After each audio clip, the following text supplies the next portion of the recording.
Bueno, comenzamos a grabar. Buenas tardes, bienvenidos a la Semana UNIPE Virtual de Invierno 2024. En el marco de una serie de presentaciones sobre el portal Juan Carlos Tedesco de la UNIPE, en esta oportunidad invitamos a Pedro Weinberg para que nos dé una clase sobre educación y trabajo en la obra de Juan Carlos Tedesco. Como ustedes saben, él es un referente de los estudios sobre educación y trabajo, un tema que a la universidad y a nosotros en particular nos resulta prioritario. No queda más entonces que presentarlo formalmente. Pedro Daniel Weinberg es docente e investigador de la UNIPE en el campo de la educación y trabajo y profesor honorario de la Universidad Nacional de Lomas de Zamora. Ha dictado clases en la Universidad de Buenos Aires y Río Cuarto de Argentina y en el Centro Sindical de Estudios Superiores de México.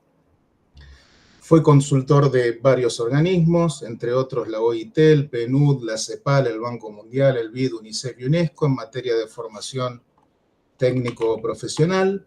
Se desempeñó además como especialista regional técnico-profesional de la UNESCO Orial, entre 1992 y 1995, y como director de Sinterfor OIT entre 1995 y 2006. En años recientes, Pedro ha editado obras de David Viñar, Eduardo Galeano, Gregorio Weinberg y sobre el centenario de la OIT. Es autor además de medio centenar de artículos y documentos en el campo de la educación y el trabajo, la historia social argentina y los aspectos laborales de la integración. Bueno, como les decía, Pedro va a trabajar sobre el tema educación y trabajo en la obra de Juan Carlos Tedesco. Adelante con tu exposición. Todo tuyo, Pedro. Muchas gracias, Hernán, por la presentación y sobre todo a vos y a Darío por haber pensado en que podía hacer yo algún aporte en esta materia.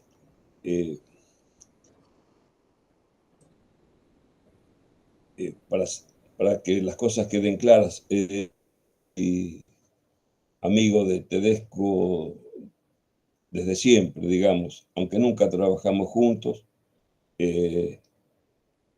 Lo conocí allá por los mediados de los años 70, cuando él estaba en el proyecto de Germán Rama de Desarrollo y Educación en América Latina y el Caribe, y yo me había ido había venido aquí a Montevideo a trabajar en Sinterfor. Y cuando yo llegué a la UNESCO en el 92, él llegué a la UNESCO a la Orial, que en Santiago él se estaba yendo para la Oficina Internacional de Educación de la UNESCO en Ginebra. O sea que nunca trabajamos juntos, pero siempre estuvimos cercanos, discutimos mucho, y bueno, y no podía ocultar que hay una relación también de carácter afectivo en todo mi análisis que de alguna manera se va a ir mechando, y me gusta jugar con las cartas abiertas. Cuando Hernán Amari y Darío Pulfer me invitaron, yo con bastante inconsciencia acepté de inmediato, porque me parecía que era una tarea que valía la pena, pero de lo que no me daba cuenta era la envergadura de la tarea. Porque realmente se ha hablado poco del aporte de Juan Carlos Tedesco en esta materia. Pues me di cuenta que era infinito revisar la bibliografía de él para encontrar las alusiones permanentes al tema de educación y trabajo. Como vamos a ver más adelante, el tema, no como educación y trabajo, pero sí educación y sociedad, aparece desde el primer libro de él hasta la última versión de Educación y Sociedad que hizo la Universidad Pedagógica hace un par de años. Siempre está presente de una u otra manera en sus presentaciones, en sus escritos, pero es infinito. Entonces, me llevó buen tiempo tratar de organizar algo, todo esto. Pero bueno, ahí veremos qué es lo que se puede hacer. Reconozco también que no, Juan Carlos no, es decir, el tema de educación y trabajo en la obra de Juan Carlos no aparece en quienes lo estudian, y esto lo hace todavía más difícil. En este sentido, si uno revisa los artículos que han escrito los distintos colegas sobre la obra de Juan Carlos Tedesco, se encuentra que son pocas las soluciones que hacen Inés Dussel en su trabajo sobre el pensamiento educativo, los varios trabajos de Sebastián Gómez sobre la trayectoria de Juan Carlos Tedesco, el propio Darío Pulfer en varias aproximaciones, el artículo de Sebastián Pla sobre Juan Carlos y el pensamiento educativo, Sebastián Pla sobre Juan Carlos Tedesco en el pensamiento educativo en América Latina, etc. Y tampoco Juan Carlos hace mucha alusión en los reportajes que el propio Hernán Amar le hizo, el que le hicieron Nicolás Arata, Jessica Díaz y María Luz Ayuso, por su parte, o el citado Sebastián Gómez. O sea que la tarea no es sencilla, no fue sencilla para mí, y entonces yo quisiera decirles a ustedes que tomemos esto como una charla y que sea una primera aproximación al tema de la educación y trabajo en la obra de Juan Carlos Tedesco. Y a eso me referiré en esta exposición. Y tal vez haga algunas pequeñas digresiones para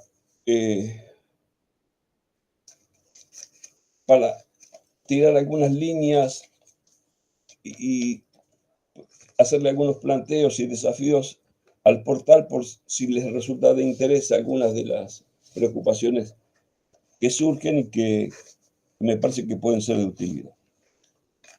Bueno, primero quiero hablar de Juan Carlos Tedesco en una visión muy personal, pero yo creo que hay que entender a un Juan Carlos Tedesco del que no se ha hablado lo suficiente. Me voy a valer de un párrafo escrito por Pla, que yo obviamente comparto y no tengo duda que la mayor parte de la gente lo comparte plenamente. Dice, considero a Juan Carlos Tedesco uno de los grandes pensadores sobre temas educativos en América Latina de las últimas décadas. Es un autor que logró conjuntar investigación educativa, política educativa a niveles globales, regionales y nacionales, y logró escribir reflexiones y ensayos pedagógicos, etc. Y ahí se explaya sobre todo lo que fue Juan Carlos Tedesco como autor, como investigador, etc. Yo lo suscribo plenamente y me parece que es absolutamente justo. Pero creo que vale la pena agregar algún par de notas más de este Juan Carlos Tedesco del que estamos hablando. Juan Carlos Tedesco escribió desde siempre y escribió mucho, mucho. Pero ustedes, la mayoría de ustedes investigadores de la educación, no los conozco personalmente, pero de alguna u otra manera son investigadores que tienen sus becas, sus contratos en las universidades, y no se dan cuenta, no tienen por qué darse cuenta que el Juan Carlos Tedesco no es un par de ustedes, por más brillante que haya sido, sino que fue un burócrata internacional. Desde el día, sobre todo, que deja el proyecto de desarrollo y educación, voy a llamar DEALC ese proyecto que dirigió Germán Rami, sobre el que volveremos muchas veces en esta charla. Él fue un burócrata internacional, un tipo de responsabilidades de gestión diaria. Es decir, tuvo responsabilidad de gestión en el CRESAL en Venezuela, organismo de la UNESCO, el Laureal UNESCO, en la Oficina de Educación Internacional de Educación de la UNESCO. O sea que el tipo tenía que administrar todos los días. O sea, él no llegaba a la oficina a estudiar, escribir e investigar. Y yo creo que hay que valorarlo mucho. Es decir, Porque una cosa es ser burócrata internacional o burócrata nacional o funcionario y escribir, y otra cosa es ser un señor investigador con todas las ventajas que ello puede atravesar, o sea, un salario de dedicación full time, equipos de ayudantes, de bibliotecas, y nada de eso tenía Tedesco. Tedesco tenía que hacerse cargo de administrar oficinas que manejaban millones de dólares, de asistencia técnica, de cooperación técnica, de investigación, etc. La investigación que él promovía desde las distintas instancias eran oficinas que respondían a los gobiernos de los países latinoamericanos y del Caribe, a los ministerios de educación. Él no era un hombre de la academia que se refería a la academia. Y esto yo creo que hay que valorarlo, y hay que valorarlo mucho, porque no fue salvo en los últimos años, no fue un investigador en el sentido convencional que se... La segunda cualidad de Juan Carlos es que fue un gran gestor y que apostó por las institucionalidades. O sea, no es que él trabajaba y escribía, no, también se echaba sobre los hombros otra cosa que era mucho más difícil, que era crear institucionalidades. Él no era un tipo suelto en el mundo, no creía en eso, él creía en que los espacios donde estaba tenían que tener permanencia, sustentabilidad en el tiempo, etc. Y entonces, desde el primer Tedesco, aquel que creó la revista de ciencias de la educación, que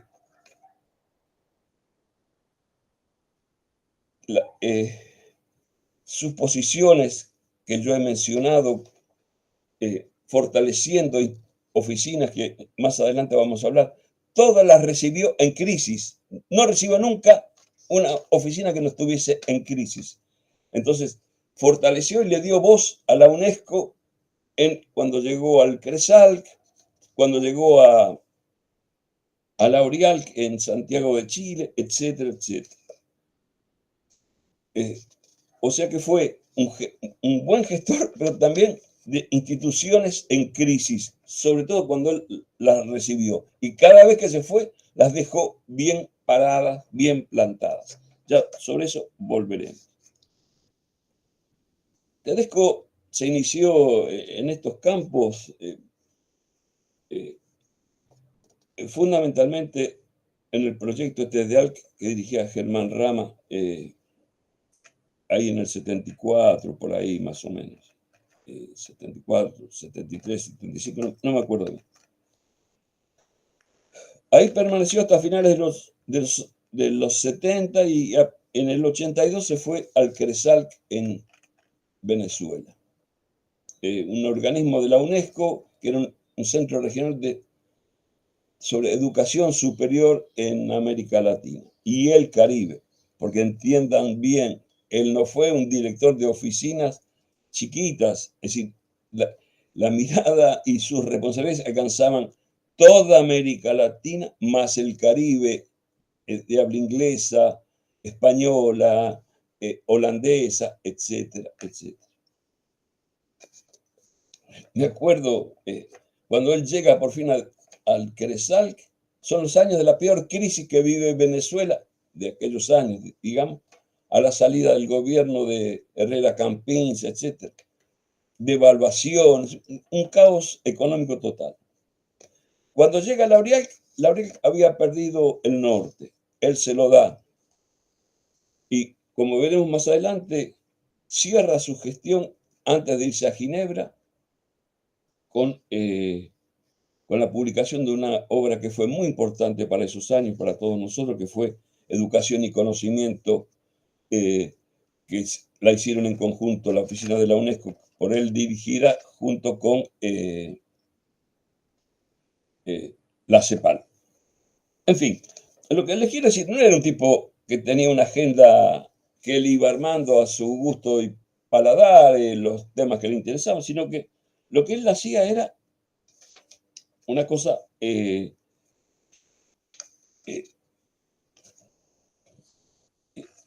con mucha disciplina podía hacer, que era escribir, pensar en el medio del fárrago de la gestión cotidiana de organismos internacionales.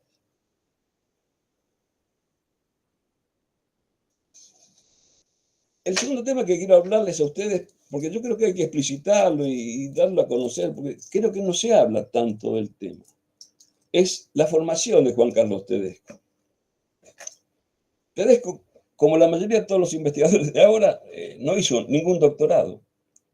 Él tenía solamente una licenciatura en la facultad, en la carrera de Ciencia de la Educación, en Filosofía y Letras. Eso era todo. No hizo estudios de posgrado. Como dato al margen, egresado de la UBA, nunca trabajó en la UBA, ni como docente, ni mucho menos como investigador. Sí trabajó en una cosa distinta, que era en la extensión horaria, pero nada que ver como un docente o un investigador. No estuvo en el Instituto de Ciencias de la Educación, no estuvo en el CICE, que se creó a la caída de Onganía y se fue a buena parte del equipo. No participó del equipo de Fernández Lamarra en el sector de educación del CONADE. Nada de estas cosas. Y entonces ahí te las dejo tirando a ti porque tú eres el responsable de este portal y de este espacio. Te digo yo te tiro esta idea. Yo creo que el doctorado que hizo Tedesco lo hizo en el proyecto Desarrollo y Educación en América Latina y el Caribe, que dirigía Germán Rama. Y tengo elementos suficientes para demostrar que hizo un doctorado propiamente, como cualquier otro doctorado. Y no solo un doctorado en cursos argentinos, sino que podría haber sido un doctorado en Francia, en Inglaterra o mismo en Estados Unidos. ¿Por qué lo digo esto? Porque si ustedes miran la producción de Juan Carlos, ustedes se van a encontrar con que él escribió papers o artículos, como se llaman ahora, sobre temas puntuales, acotados, por ejemplo, por decir algo, un estudio sobre educación e industrialización en Argentina, otro sobre educación, industria y educación en El Salvador.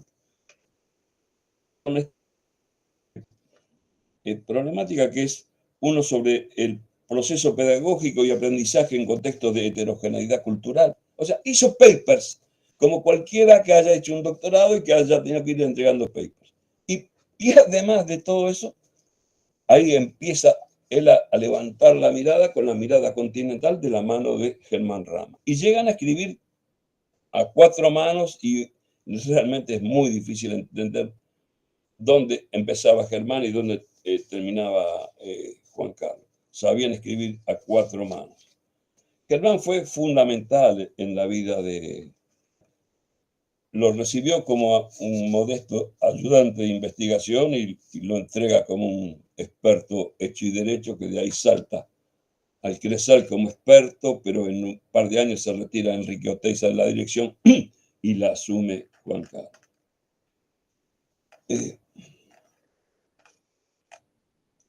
Entonces, yo les quiero decir, ahí en ese proyecto trabajó con figuras de mucha talla, y confrontaba con ellos, que eran consultores o expertos. Y ahí Juan Carlos creo que se recibió de doctor, porque él, una cosa fue el que entró con una mirada chiquita de Argentina y este proyecto le dio toda una vida. Y él con una enorme, insisto, valoremos mucho una enorme disciplina de trabajo, fue escribiendo y entregando cantidad de cosas.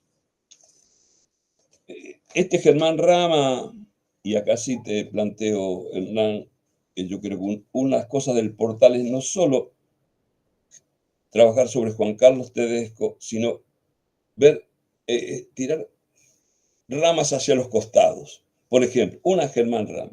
Germán Rama para ustedes no les dice mucho, no les dice mayor cosa. Pero el Germán Rama que conoce Tedesco y con el que trabaja, es un hombre que había escrito un informe sobre el estado de la educación en el Uruguay, el plan de desarrollo educativo, 2 tomazos enormes, en el año 66.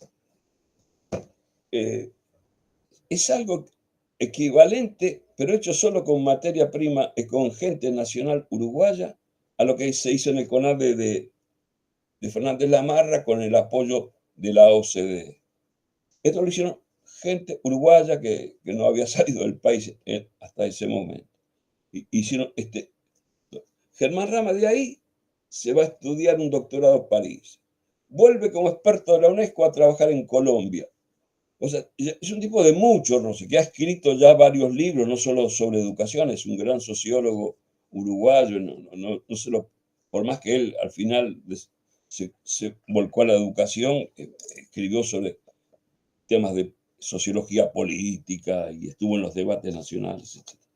En fin, creo que el portal tendría que ir aprovechando estas salidas, o sea, esa flexibilidad que vos le das, ese estilo tan vivo que tiene el portal, de que no es un portal ahí cerrado de acumulación y sistematización de información, que ya de por sí sería bueno, pero yo creo que es muy original el enfoque que vos le estás dando al portal y yo creo que acá hay una serie de jugadas que permitirían ir abriéndolo. No es el momento ahora de recalcar mucho en esto, pero por ejemplo, no sé si me va a dar tiempo, pero la otra cosa es, por ejemplo, la relaciones poco estudiadas en Argentina, que no fueron fáciles, que no sé si hubieron relaciones, pero sí debates por escrito con figuras como David Viñar, que fue un hombre olvidado, está totalmente olvidado, y creo que la Universidad Pedagógica tiene preparado un libro que ojalá algún día salga para comenzar a revalorar. Pero también los debates entre Juan Carlos y Viñar fueron importantes y sobre todo para nosotros fueron fecundos. Nosotros, quiero decir, los que todavía seguimos en el trillo y seguimos pensando en esto. En fin, quería dejar planteado que no estamos hablando de un intelectual de uñas pintadas y pulida que tenía una agenda abierta y que hacía lo que se le daba la gana. Eso, todo lo contrario. Fue un tipo que siempre estuvo amarrado por sus responsabilidades burocrático-administrativas, financieras, de gestión humana. Y para los que no conocen la burocracia internacional, un tipo que tenía que estar hablando con ministros, con directores generales, con secretarios, con líderes empresariales, líderes sindicales, con otras instituciones como la Iglesia Católica, para lograr consensos detrás de un proyecto. Y esto realmente, les aseguro, insume mucho tiempo, mucha energía. Bueno, habiendo hablado demasiado sobre esto, pero quería que quede claro, sobre todo para la gente que no conoció tanto a Juan Carlos y sobre todo pensando que no se ha escrito tanto sobre eso, valía la pena dejar constancia y compartirlo con ustedes. Bueno, digamos que yo voy a hablar de 3 o 4 cositas de Juan Carlos.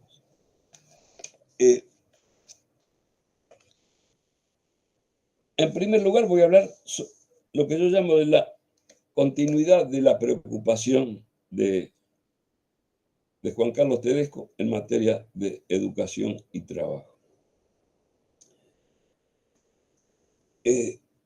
Porque aquí tenemos que ser un poquito más generosos. Y cuando hablamos de educación y trabajo, no solo estamos hablando de educación y trabajo, sino trabajo y desarrollo social, desarrollo económico, desarrollo productivo, en un sentido muy amplio. Entonces yo quiero decirles que desde que empezó su carrera hasta que la termina, Tedesco está de una manera u otra en este tema. en Educación y Sociedad, en la edición de Panadile, o sea, la del 70, bueno, la primera edición, La del 70, sí, sí. sí, la del 70, sí. Él arranca las conclusiones diciendo: la educación, o mejor dicho, el sistema educativo argentino, creado en las últimas décadas del siglo pasado, no jugó un papel importante en relación con la economía nacional. Las motivaciones políticas impulsaron el desarrollo de la enseñanza y le dieron un carácter formativo general y enciclopédico. Es decir, él está diciéndonos que no cumplió un papel que favoreciese el crecimiento económico o el desarrollo social, sino que fue más bien la oferta educativa estaba pensado en términos más de carácter político, de integración de los inmigrantes y de la unidad nacional, etcétera, etcétera. Pero ya desde el 70 arranca. Cuando empieza a trabajar en el proyecto de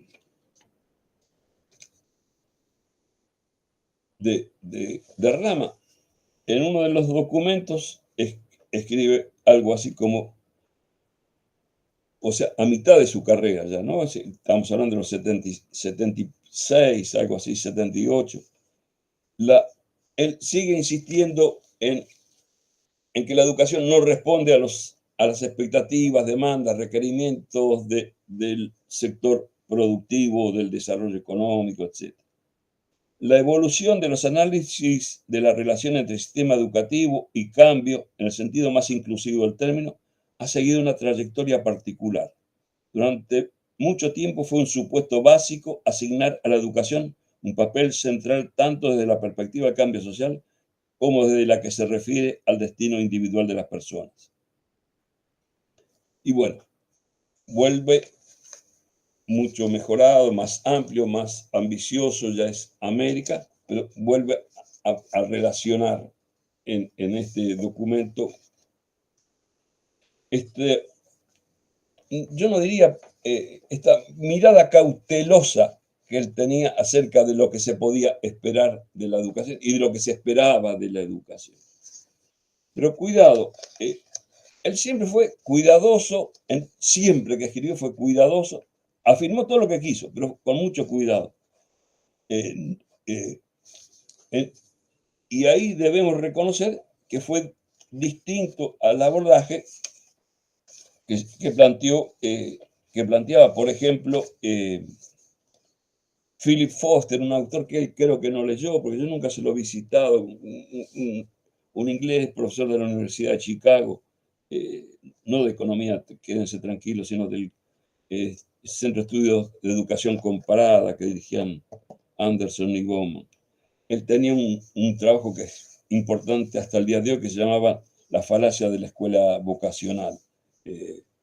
Al día de hoy se sigue debatiendo un simple artículo, un artículo muy importante. Pero él en ese artículo era muy cáustico, muy ácido, y decía, de ninguna manera podemos pensar que la educación es fundamental para salir. Y él está hablando de los países africanos que estaban saliendo de la dominación colonial. La educación no da para tanto y era bastante cauteloso. Y como les decía, al final de su carrera, cuando arma el libro para la Universidad Pedagógica de Educación y Sociedad, la versión que llega hasta el año 55, él tiene varias páginas que dedica al tema y un capítulo especial que se llama Sustitución de importaciones y enseñanza técnica. Y de vuelta, para él la educación y la enseñanza técnica en particular no necesariamente fueron decisivas en el desarrollo económico y el proceso de industrialización sustitutivo de importaciones argentinas. Él decía, este dato permite establecer una primera proposición general acerca de la relación entre el sistema educativo y desarrollo industrial, a través de la cual puede postularse que el crecimiento industrial operado durante las primeras fases de la sustitución de importaciones se caracterizó por una absorción muy importante de mano de obra sin requerir formación especial fuera del proceso mismo de producción. Esta falta de correspondencia entre el desarrollo industrial y el funcionamiento del sistema educativo no constituye una novedad, etcétera, etcétera. Decirles, Juan Carlos, desde sus primeras páginas, arranca con el tema y no lo abandona sino hasta el final de su producción. Cuando hablábamos hace un momento del Tedesco que trabajó en este proyecto del DEAL, etc., había olvidado decirles que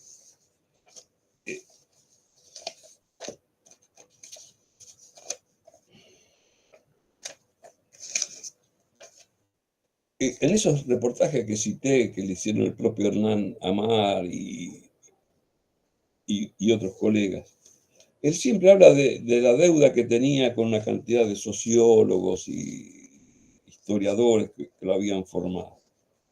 Y cuando uno mira los trabajos que ahora vamos a tratar de mencionar un poco, se da cuenta cómo aparece la figura de Gino Germani, de Jorge Graciarena, sobre todo ellos, en los documentos de DEALC.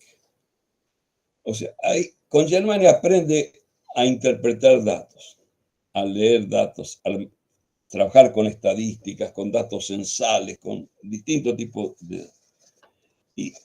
Y un tema que aprendió y que él cita de Jorge Graciarena, pero y aparece ese tema aparece siempre a lo largo de toda la carrera de Tedesco, tiene que ver con las limitaciones del desarrollo industrial argentino, con las limitaciones del desarrollo tecnológico.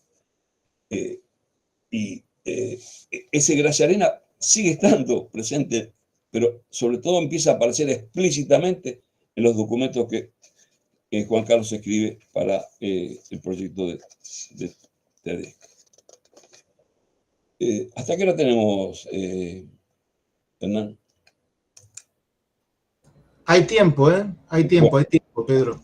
Bueno, entonces, el primer momento, y creo que es el más importante, al que le dedica más tiempo, más cabeza, más pluma, Tedesco, al tema de educación, trabajo, empleo, etc., son los años en los que él trabajó en el proyecto de ALC.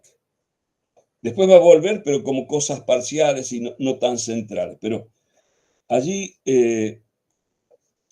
Tedesco produce varios trabajos con su propia firma y en varios participa con otros autores, sobre todo con Germán Rama, etc.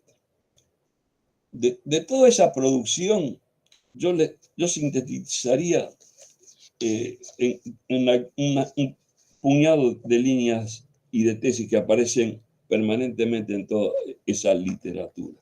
Obviamente sobre esto habrá que tomarse más tiempo, habrá que analizarlo. Déjenme nada más empezar a borronear ideas. Juan Carlos juega mucho con el tema de la devaluación educativa y la subutilización de las capacidades de la población económicamente activa. Este es un tema que aparece en trabajos individuales y sobre todo en la gran síntesis final, los 4 tomos del informe final de Educación y Desarrollo. Todo el tiempo machaca sobre el tema de la segmentación de los mercados de trabajo. Son aquellos años donde se empieza a cuestionar el modelo de sustitución de importaciones, etcétera, y los límites que había alcanzado, y un tema del que no se había hablado mucho hasta ese momento, que era un tema algo así como la marginalidad, la pobreza, el sector informal, urbano y rural, cosas que no habían aparecido en los estudios ni en las prácticas educativas, etc. Pero que él lo tiene bien claro.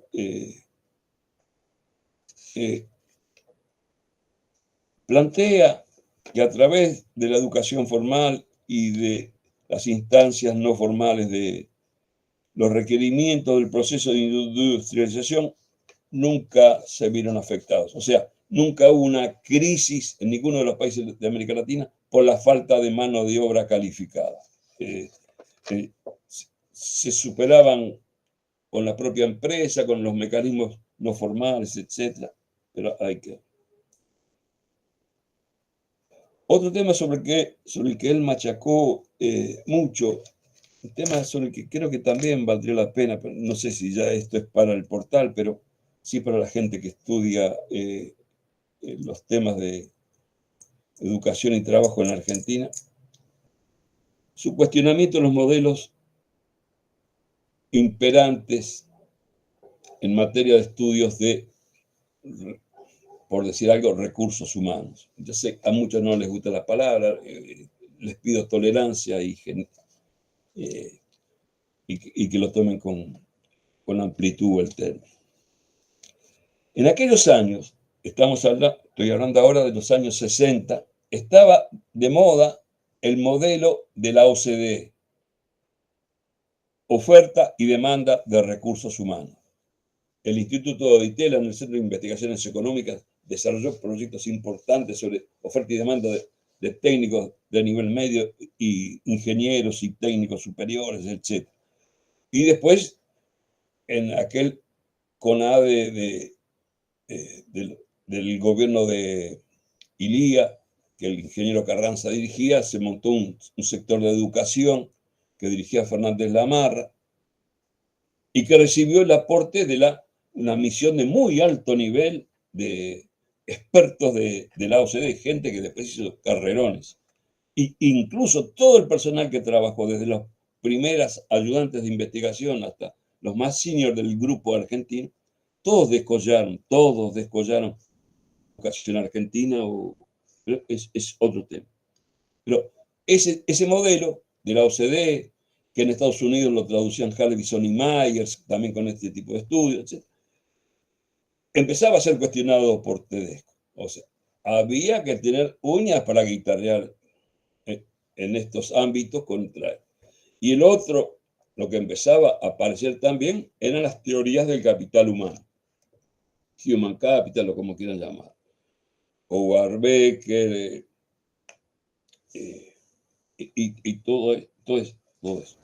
En todas las discusiones o análisis que hace Tedesco en los trabajos del proyecto de Rama, él siempre está jugando a generar una mirada distinta, un enfoque distinto, una aproximación distinta para la problemática de los recursos humanos, en contra de las teorías. Ahora, como siempre fue Juan Carlos, fue un tipo serio, sobrio, perdón por la expresión, no era un calentón, era muy cuidadoso en la forma de expresarse, pero no por eso punzante, agudo y agudo. El otro tema sobre el que fue y volvió y siempre está presente en todos los artículos de una u otra manera, los desajustes entre la educación y la demanda del aparato productivo y del sector industrial en particular. Todos estos son temas que hay que seguir y que cualquier texto de esos años, Tedesco los va a encontrar. Y como les decía, el tema de la baja complejidad tecnológica del aparato industrial argentino, que de alguna manera limitaba las posibilidades de lo que se podía esperar del sistema educativo argentino. Según él, para lo poco que hacía falta, el país y los países de América Latina lo tenían. Bueno, esto fue el proyecto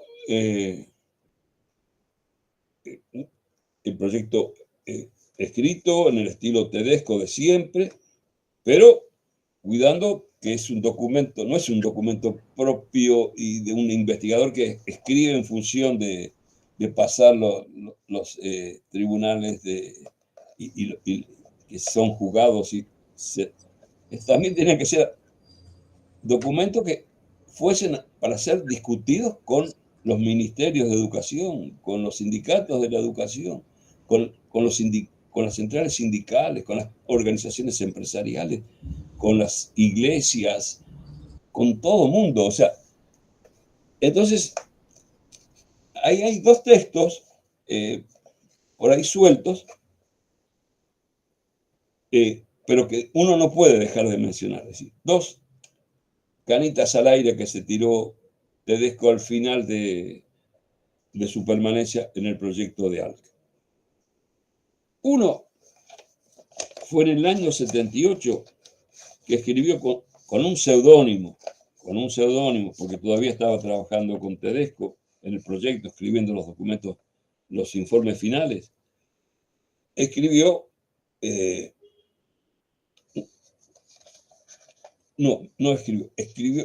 armó un libro con una serie de testimonios que cuestionaban las relaciones de educación y trabajo, pero de una perspectiva muy, muy, muy particular, que era, y él lo define en el título, educación y clase obrera. ¿Sí? ¿Cuál es el papel de la educación para la clase obrera y qué espera la clase obrera para la educación? Hay un dato curioso. Él se hace cargo de una cantidad de conceptos que aprende de estos autores que él recopila en este libro que se publicó en el año 78, repito, por más que hay un error de imprenta en el propio libro que dice que es del 68, 78.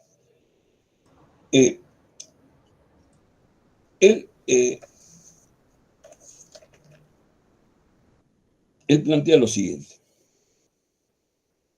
Y acá hay un tema que es el que a él siempre le preocupó y sobre que escribió siempre, y en el que nunca estuvimos de acuerdo, que era la mirada de todas las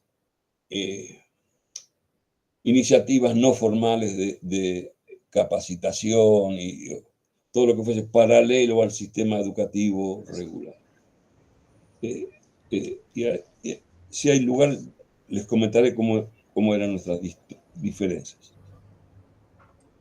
Él decía en el prólogo ese, los efectos democratizadores de la expansión cuantitativa del sistema escolar están limitados por tres factores distintos. El primero de ellos se refiere al carácter dual del sistema educativo, que reproduce en su propia estructura la dicotomización de las jerarquías sociales en su conjunto.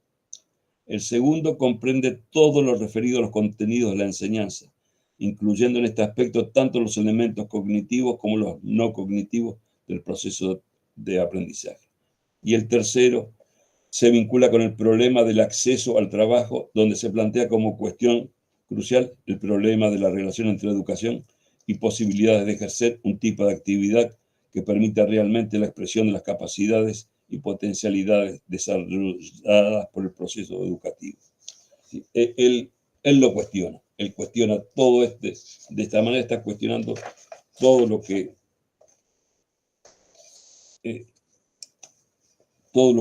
otros autores o analistas pensaban acerca de montar sistemas paralelos, lo que yo, para facilitar un poco el diálogo, les diría lo que en América Latina se ha dado en llamar las instituciones nacionales de formación profesional.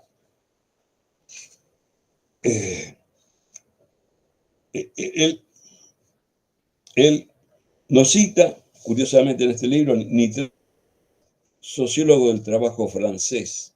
Son italianos, algunos norteamericanos, algún inglés, pero no hay ningún francés. Y para decirlo mal y pronto y un poco toscamente, lo que ellos estaban diciendo es que estas instituciones de capacitación, que si bien eran nacionales, al final con sus trabajos no hacían sino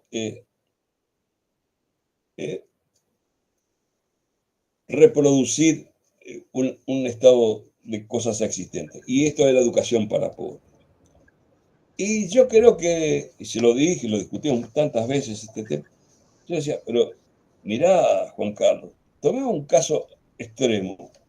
Una institución que era nacional, pero no del Estado, sino que era de los empresarios, como el SENAI de Brasil, que es una institución de capacitación para el sector industrial.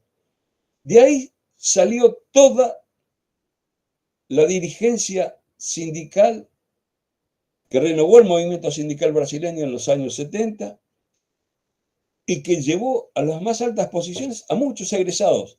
Porque les recuerdo, por si ustedes no lo saben, que Lula el único título que tiene es un diploma de aprendiz de 3 años de aprendizaje postprimaria, nada más que eso.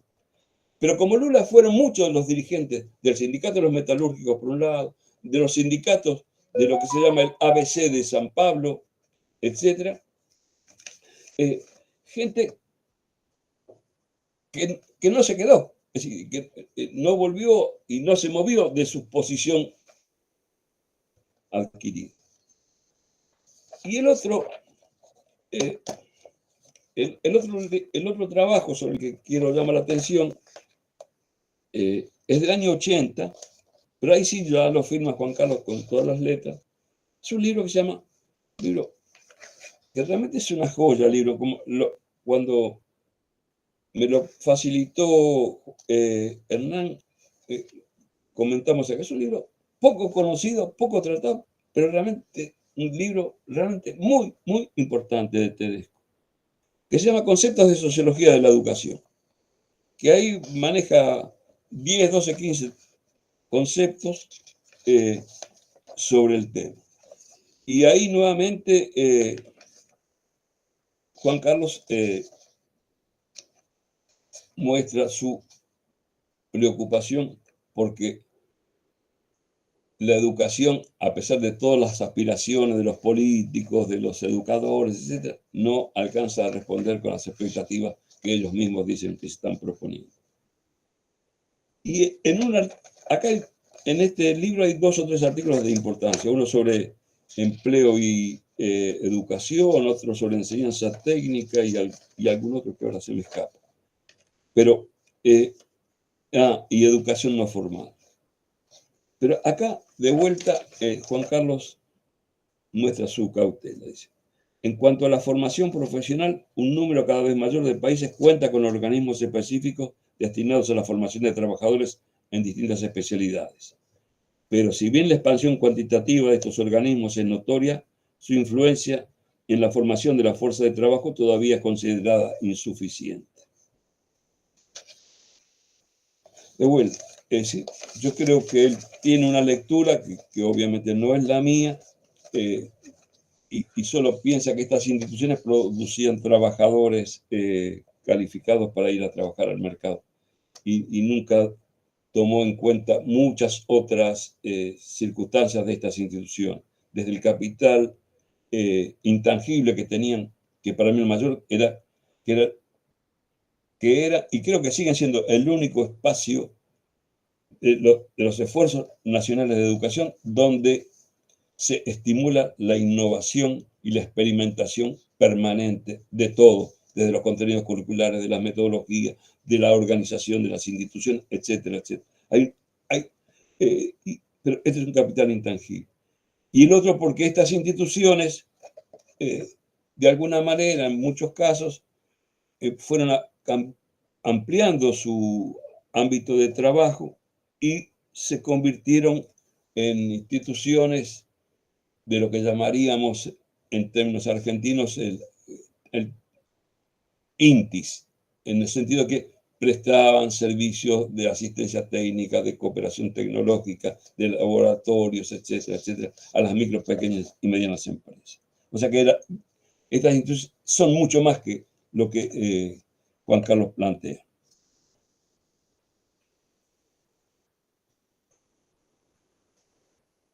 Y lo que le sigue preocupando es que hay porcentajes significativamente bajos de los egresados de la enseñanza técnica que sean empleados por la industria para los que fueron formados.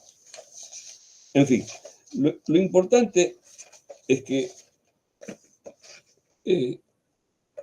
Juan Carlos, hacia el final del proyecto y mientras espera irse a trabajar al CRESAL, escribe este libro que publica con el nombre de Carlos Biasuto en México, en la editorial Nueva Imagen, y luego publica el libro en el centro editor de Boris Spivakov en el 80. El otro punto importante de Juan Carlos en esta materia, digamos, en el DEAL él se mueve a sus anchas. Es cuando llega a dirigir la Oficina Regional de Educación en Santiago de Chile de la UNESCO. Y ahí se produce un libro que fue muy importante, que se llamó Educación y Conocimiento, eje de la transformación productiva con equidad. Perdón, voy a hacer un paréntesis de vuelta para hablar de Juan Carlos. Juan Carlos siempre se supo rodear de la mejor gente, a donde fuese. La fortuna se las presentaba, pero él se apropiaba de ellos. Si la carrera de Ciencias de Educación no le gustaba demasiado a su gente, se fue a buscarlos en Sociología, en Historia, etc. Cuando se encuentra en el proyecto Rama, ahí se mueve a sus anchas con los consultores y expertos de toda América Latina que trabajaron en ese proyecto. Cuando llega a la Orial, se cruza con una figura que fue muy, muy enorme, pero que murió muy, muy joven, poco tiempo después de haber producido este libro, que se llamaba Fernando Feinsilver, un economista chileno que había estado exiliado en México, había sido experto y consultor de la ONU y luego vuelve a Santiago y se incorpora a la CEPAL. Y es la cabeza que empieza a pensar en una nueva CEPAL. En esa época yo creo que ya estaba, estaba, no, ya se había ido Enrique Iglesias, pero creo que él llega con Enrique Iglesias y produce un gran documento que se llamaba, que fue un poco la agenda que él planteaba que debía trazarse la CEPAL, y la CEPAL quiere decir los países americanos, que se llamó Transformación Productiva con Equidad, la tarea prioritaria del desarrollo de América Latina y el Caribe en los años 90. Veníamos de lo que se llamaba la década perdida. Y Juan Carlos, ni corto ni perezoso, se da cuenta de que por ahí viene la cosa. Y entonces se asocia la Oficina de Santiago con la CEPAL para producir este libro que se llamó Educación y Conocimiento, eje de la transformación productiva con equidad, como ya se los había dicho. O sea, y ahí nuevamente Juan Carlos, junto con un grupo de sus colaboradores en oficina regional, se suman a la CEPAL y elaboran este documento. La idea del documento era la incorporación, era apostar por la incorporación y difusión deliberada y sistemática del progreso técnico como el pivote para la transformación productiva y su compatibilización con la democratización política y una creciente equidad social. O sea, no era solo un proyecto de carácter economicista ni sesgado por el desarrollo industrial, etc., sino que tenía un desarrollo que contemplase dos dimensiones fundamentales en la vida de nuestros países: la democratización política y la equidad social.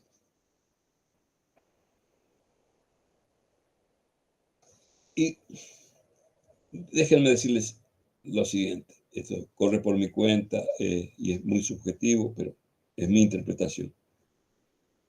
Yo creo que acá Juan Carlos es un poco más optimista de lo que es habitualmente con respecto al papel que le cabe a la educación en los procesos de desarrollo económico, social, político, etc. Y entonces, por lo menos, no es que cambie de idea, pero sí se da una chance de apostar a esta carta. Y entonces acepta que el progreso técnico permite la convergencia entre competitividad y sustentabilidad social, y fundamentalmente entre crecimiento económico y equidad social. O sea, él empieza a admitir un papel que habría que ver si funciona. Por supuesto que no funcionó, etcétera, pero él tuvo la honestidad intelectual de ver si esto podía llegar a funcionar. Los rezagos en el eje educación-conocimiento comprometen los posibles avances en otros aspectos de la incorporación y difusión del progreso técnico. Recursos humanos y desarrollo son dos temas muy vinculados entre sí. O sea, acá vemos otro... Les aclaro, este documento no aparece firmado por Juan Carlos ni por Fernando Feinsilver. Es un documento institucional de la CEPAL. Entonces, ellos se plantean, la estrategia propuesta tiene por objetivo contribuir a crear en el diseño próximo ciertas condiciones educacionales de capacitación y de incorporación del progreso científico-tecnológico que hagan posible la transformación de las estructuras productivas de la región en un marco de progresiva equidad social. Dicho objetivo solo podrá alcanzarse mediante una amplia reforma de los sistemas educacionales y de capacitación laboral existentes en la región y mediante la generación de capacidades endógenas para el aprovechamiento del progreso científico-tecnológico. Este planteamiento constituye una expresión particular de la noción de complementariedad entre transformación productiva y equidad, que se expone y fundamenta en equidad y transformación productiva. O sea, acá Juan Carlos se toma un momento. Perdón, yo no quiero alargarme mucho.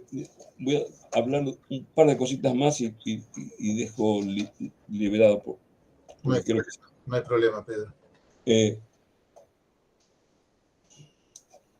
En ese documento de educación y conocimiento, por primera y tal vez única vez, Juan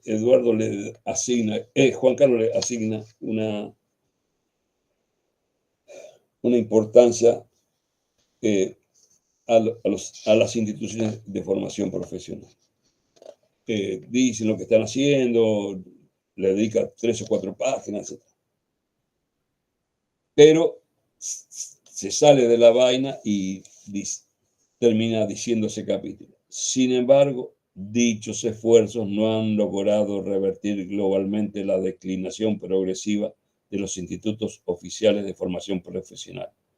Apenas 2% de la fuerza laboral regional asistió a cursos de estas instituciones, etc. O sea, la cautela vuelve a aparecer.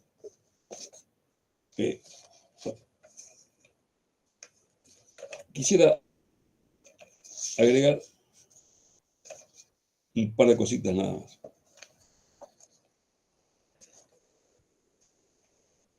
Ese Juan Carlos que siempre tuvo sus cosas, sus reparos, no caprichosos, sino con su fundamentación, por supuesto. Al final de su vida se vuelca y apuesta por la educación técnico profesional y diseña y crea el Instituto Tecnológico Beltrán, que depende de la seccional Avellaneda de la Unión Obrera Metalúrgica.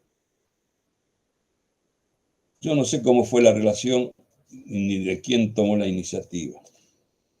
Según Juan Carlos me lo dijo personalmente, fue el secretario general del sindicato quien lo llamó y le dijo, quiero hacer algo en materia de educación técnica. Y Juan Carlos hablaba con mucha admiración de Juan Alberto Belén, que fue aquel dirigente. Y él me dijo más de una vez, ¿vos te das cuenta que un dirigente sindical argentino, en vez de gastarse la plata en 2, 3, 4 hoteles en distintas zonas del país para sus afiliados, se patine un instituto tecnológico como el que incluso al día de hoy pueden ir a verlo ustedes en la Avenida Belgrano, en Avellaneda, lo que costó ese instituto y Juan Carlos lo acompañó hasta el final. Es decir, Juan Carlos iba permanentemente al instituto, participaba en las reuniones del consejo, tiraba ideas, jugaba con ellos todo el tiempo. Y él ahí generó un espacio muy interesante y original de organización de la educación, porque hizo toda la cadena vertical de la educación. Tienen 2 centros de formación profesional y un instituto superior de formación técnica en materia de telecomunicaciones, etc. Pero ya han abierto otras carreras nuevas vinculadas con esta problemática. O sea, un poco de manera muy amable y muy amorosa, porque ellos siempre nos quisimos mucho mutuamente.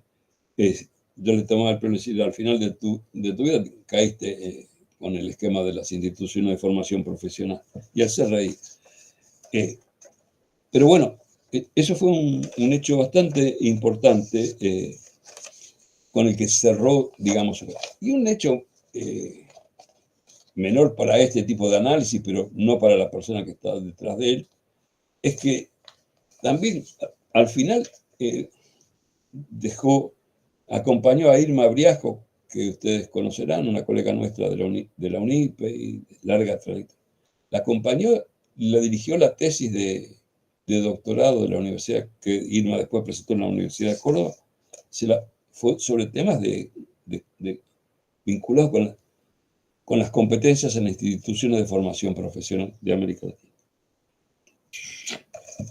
En fin, esto es un poco lo que yo quería plantearles, que era el tema que me habían dado. Insisto que no es para disculparme, pero era mucho más arduo y complejo de lo que yo originalmente pensaba. Reconstruir todo esto llevó su tiempo y obviamente me doy cuenta que apenas si hemos empezado a dar los primeros pasos para ir ordenando la trayectoria de Juan Carlos Tedesco en esta materia. Yo quisiera robarte 2 minutos nada más, Por Hernán, supuesto, Pedro. y hablar del portal. Al igual que Tedesco, yo soy un tipo convencido de que quiere las institucionalidades, quiere que las cosas permanezcan en el tiempo. No son temas muy importantes, pero que surgen espasmódicamente como hongos, pasa la moda, se acaba o se acabó el final. Yo creo que aquí quiero felicitar en general a la UNIPE y en particular a la UNAM de cómo van consolidando este proyecto y en segundo lugar que lo han concebido aparentemente desde el inicio no como una cosa pasiva que ya en sí mismo es muy importante, de ordenar los papeles de Tedesco y la obra de Tedesco y darla a conocer, sino de hacer un portal vivo, que esté abierto, que tenga muchos poros para escuchar y crecer a partir de la figura de Juan Carlos Tedesco. Pero como yo les decía hace un rato, guiémonos, por ejemplo, con la vinculación con Germán Rama. Exacto. Esa es una línea. La otra línea es los debates con David Viñar, que son muy importantes. Y sobre todo porque David es un tipo que fue la primera persona que en Argentina investigó sobre temas de educación y trabajo, en forma moderna. Digamos, Viñar escribió un libro muy famoso que ojalá que pronto reeditemos en la UNIPE sobre la Comisión Nacional de Aprendizaje y Orientación Profesional. Exacto. Fue un trabajo muy importante. Y incluso, disculpen la forma que lo voy a decir, pero Viñar participó en el proyecto Rama. pero perdió. Es decir, Rama y el proyecto compraron más las ideas de Juan Carlos. Pero bueno, ahí tienen otro tema. Así como se han preocupado tanto, sobre todo Gómez, sobre el tema de Gramsci, yo diría, miremos el artículo de Jorge Graciarena que hace publicar Juan Carlos y cómo a lo largo de muchos años, lo sigue citando y sigue volviendo a él. Es decir,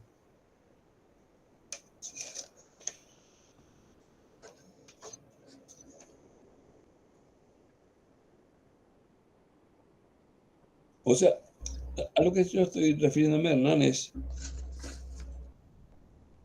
a estudiar a Juan Carlos Tedesco y sus alrededores. Exacto. Y esos alrededores, en un proceso de crecimiento, irán apareciendo y los irán definiendo en función de las posibilidades, de los intereses, etc.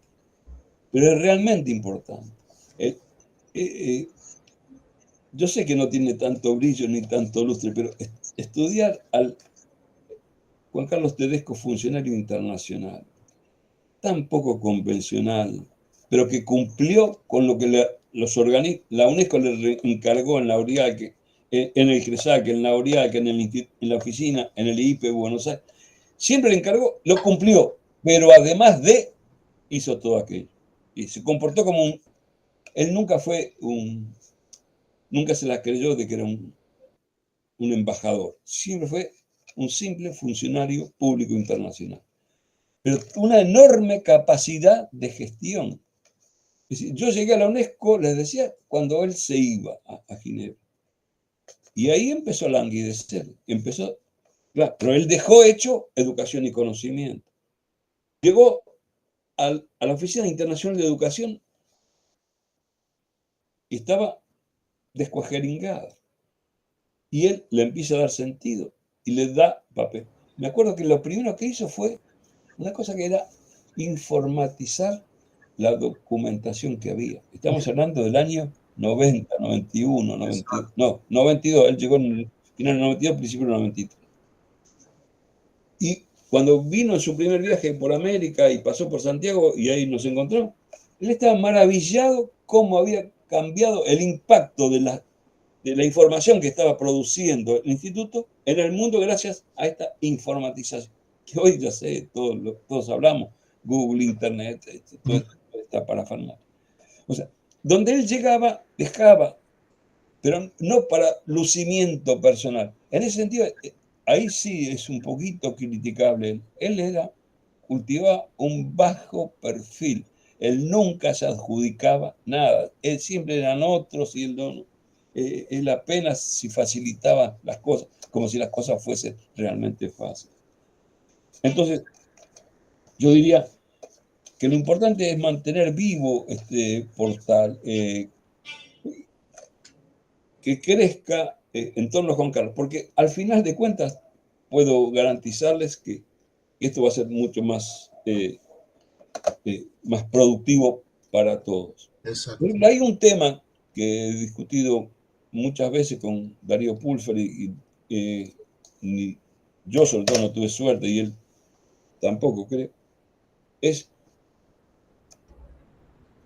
revalorar el trabajo que hizo el grupo el sector de educación del CONADE cuando lo dirigía Fernández Lamarra sobre... Ahí se hizo el primero y el último documento, un diagnóstico completo de la situación argentina. Yo solo he leído críticas que desarrollista, que neoliberal, pero nunca más en la Argentina se produjo un estudio totalizador de un diagnóstico y una propuesta. ¿Sí?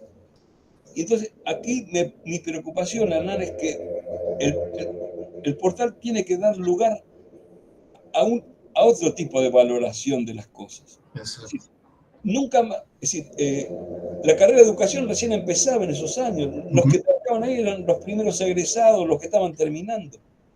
Y sin embargo produjeron eso. Hoy, con todo lo que tenemos en las universidades nacionales argentinas en materia de educación, lo que tiene el Ministerio de Educación, lo que tiene el Ministerio Provincial, etc. No es posible hacer un trabajo de esta naturaleza. Exacto. Lo mismo el esfuerzo que hizo el propio Germán Rama cuando monta ese estudio, el informe final, que son 4 tomos sobre educación y desarrollo en América Latina. Exacto. Entonces, disculpen, pero creo que es un espacio interesante porque lo siento vivo, flexible y con los poros abiertos. Esto en materia en estas materias no es tan fácil encontrar habitualmente. Gracias, les pido mil disculpas por haberme extendido tanto. No, Pedro, por favor. Y que disculpen el entusiasmo con el que hablo de ciertas cosas de mi país. Pedro, excelente presentación, excelente. Me habías dicho que iba a ser una primera aproximación. Fue mucho más que una primera aproximación porque trabajaste educación y trabajo en la obra de Tedesco. Fuiste a Educación y Sociedad en la primera edición de Panedile en 1970. Trabajaste Educación y Trabajo en el proyecto Desarrollo y Educación dirigido por Germán Rama. Me voy con una idea fascinante que dijiste cuando obviamente planteaste que Tedesco no tenía posgrado, no tenía un doctorado, sí una licenciatura, pero ese doctorado, esa especie de doctorado la hizo en el proyecto de ALG, donde decís que entra como una especie de asistente o ayudante y se va como un experto, ¿no? Me quedo también con otra gran idea que planteaste y es la de Tedesco como un funcionario al mismo tiempo que produce conocimiento, pero es un buen gestor institucional. Eso es algo que hay que seguir trabajando, porque no sé si opinas lo mismo. Yo creo que Tedesco cumplía esa doble función también en los organismos, ¿no? Es un productor de conocimiento y al mismo tiempo con ese conocimiento trata de diseñar una agenda educativa y de recomendaciones para las políticas educativas nacionales, ¿no? Y eso es muy difícil también hacerlo. Después paraste en otro hito de Educación y Tedesco, que es Educación y Conocimiento, eje de la transformación productiva con equidad, ¿no? El documento que bien señalaste de la CEPAL y UNESCO, pero que vos nos decís muy bien que ha sido elaborado en sus grandes trazos por Tedesco y Fansilver, ¿no? Y después me encantó que hayas parado en la última estación sobre el Instituto Tecnológico Beltrán, dependiente de la UOM, que tenemos algunos documentos que hemos subido al portal y que vamos a seguir subiendo y sumando documentos de cómo Tedesco fue preparando, pensando sobre los temas y contenidos y las propuestas que debía trabajar ese instituto. La verdad, Pedro, excelente, y este material va a ser subido al canal y lo vamos a utilizar también para ordenar nuestras investigaciones y también para seguir alimentando los contenidos del sitio web. Me quedo también con la propuesta que nos hace sobre el portal de cómo lateralizamos, ¿no? Algunos documentos o materiales. Por ejemplo, el proyecto de desarrollo y educación en América Latina y Germán Rama, ¿no? Eso vamos a tratar de implementarlo y hacerlo. Y me quedo con algo pendiente para preguntarte. ¿Cómo eran tus debates con Tedesco sobre la educación no formal? Me quedó la intriga. ¿Se puede saber qué discutían, cómo discutían, sobre qué temas, cuáles eran los posicionamientos de los dos?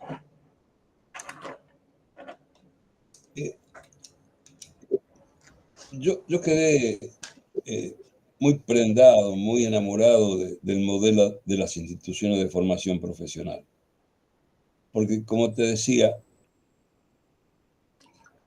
las instituciones siguen siendo un espacio bastante poco estudiado por los académicos de la educación. Más allá de los esfuerzos que hizo María Antonia Gallard, María de Ibarrola, etc. Pero creo que Juan Carlos, como a veces el Banco Mundial o el BID, en sus estudios de costo-beneficio, trabajaban sobre los alumnos que pasaban, que entraban, que salían, cuántos...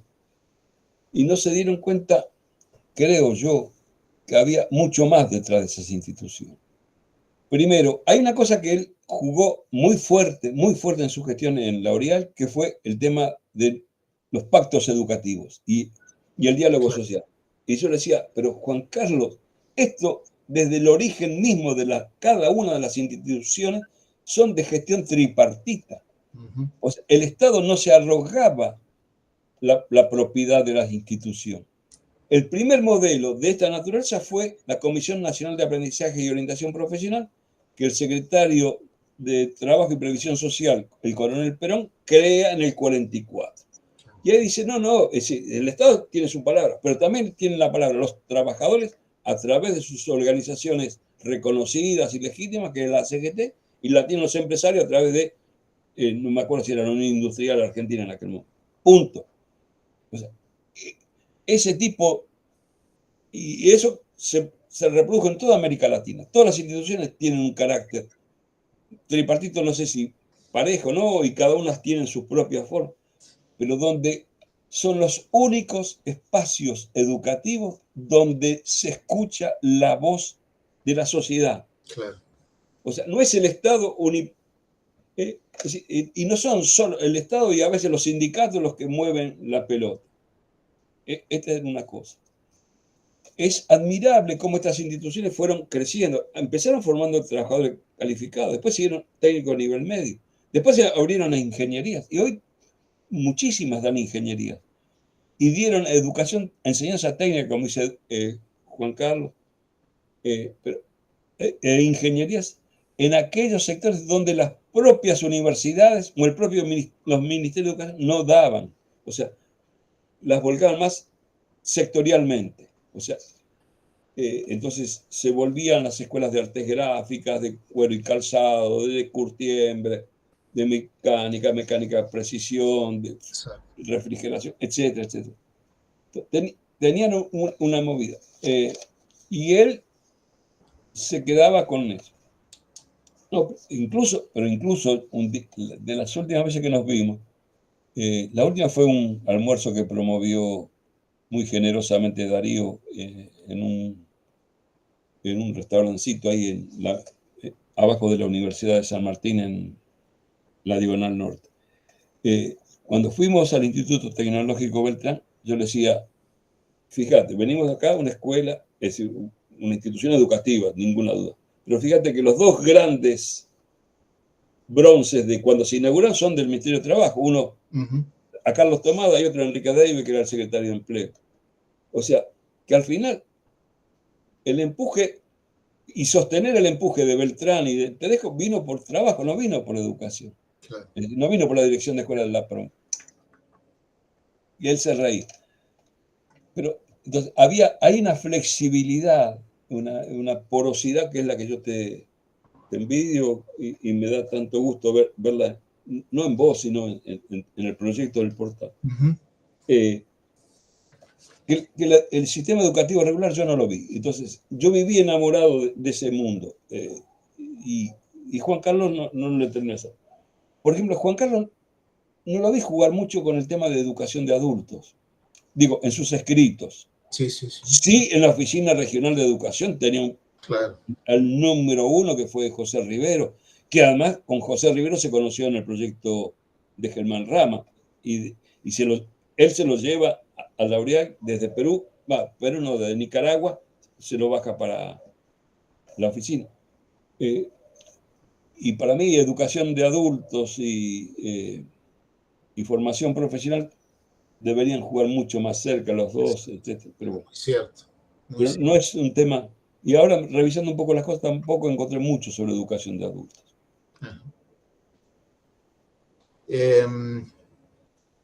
Quería decirte dos cosas, además, y ahora te leo algunos comentarios.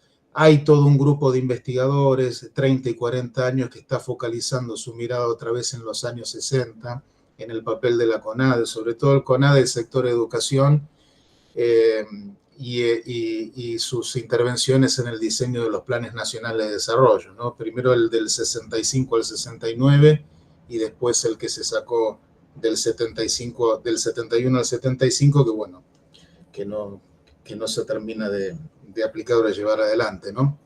Así que digo, comienzan a aparecer investigadores que ponen el ojo, digamos, en eso que también vos sugerías. De hecho, vamos a subir algunos materiales que trabajan sobre ese tema y que tienen en cuenta también algunos debates que tenía Tedesco fines de los 60, pero sobre todo principios de los 70, contra las teorías del capital humano y el enfoque de recursos humanos. Vos señalabas también otra cosa que puede incorporar el portal son los debates entre Tedesco y ciertos intelectuales y especialistas. Mencionabas a David Viñar, pero también podemos sumar otros y charlar juntos y pensarlo, ¿no? Por ejemplo, es muy interesante, bueno, esto lo trabajamos cuando reeditamos Educación y Sociedad en la Argentina, de la cual vos participaste con tu prólogo.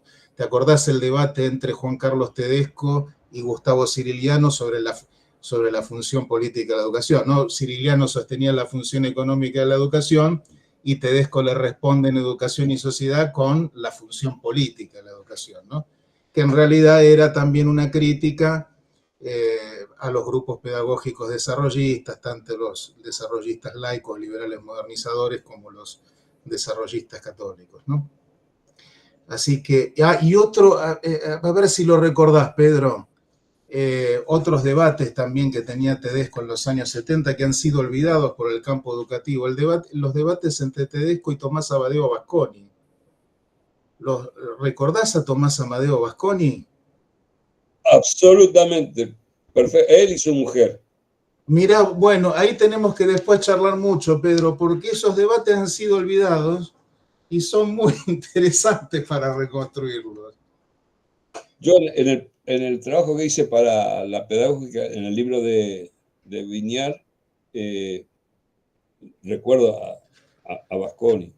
Después estaba Sablov, con el que no tuvo tanta relación Juan Carlos, pero Claro. pasa que Basconi se va del litoral a Chile y ahí tiene los años de Allende, son de una explosión Claro. importante. Sí, sí. No, todo el mundo sabe que yo vivo en Uruguay, pero voy mensualmente a Buenos Aires y estoy a las órdenes del momento que me necesiten, sobre todo, como decimos los colombianos, para votar corrientes y pasarles cosas. Porque cuando vos hablas de lo de la CONADE, el lujo que uno se pudo dar en esos años que hubo un informe que fue el de la OCDE, Claro. y otro totalmente distinto, el que hizo el equipo de la Mar. El informe que te referís de la OCDE debe ser Educación, Recursos Humanos y Desarrollo Económico y Social del 68, ese, ¿no? 68. Claro, sí, sí, sí, sí. Sí, sí, claro. Sí, ahí. Fantástico. El que dirigía el proyecto es un señor que se llamaba Louis Emerich. Ese hizo un carrerón. En la UIT llegó a ser director del Departamento de Empleo. Después se lo llevó Enrique Iglesias para hacer todo un estudio sobre el tema del empleo en América Latina. Un personaje notable. Pero además la gente del equipo, los profesionales y las que aprendieron el oficio allí. Pero yo creo que también hay que tomarlo desde esa perspectiva, no solo desde un insumo intelectual. Exacto. Es decir, exacto.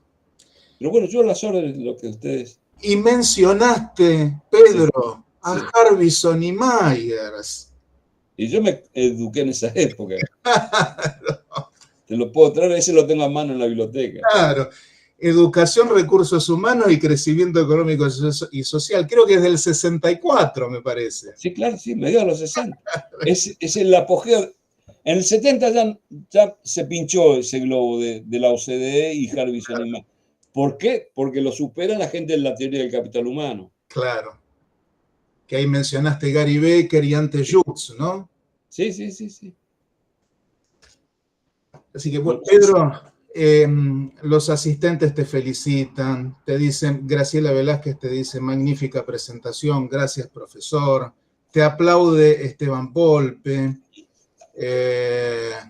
Laura Monzón dice, excelente y enriquecedora jornada. Paula Nofal escribe, excelente, muchas gracias.